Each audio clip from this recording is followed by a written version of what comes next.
আল্লাহ পাক রব্বুল আলামিন আমাদেরকে কতটা ভালোবাসেন, যার দরুন প্রতিনিয়ত আমরা আল্লাহ পাকের নাফরমানি করার পরেও আল্লাহ পাক আমাদেরকে রিজিক দিয়ে যাচ্ছেন, খাবার দিয়ে যাচ্ছেন।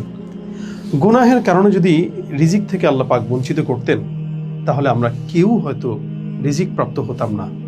এজন্য যতটুকুই খাবার সে আমাদের কাছে যে পরিমাণে আসে, যাই আসে, ওই খাবার স্বাচ্ছন্দ্যে গ্রহণ করা দরকার এবং সেই খাবারের পরে আল্লাহ পাকের শুকরিয়া আদায় করা উচিত।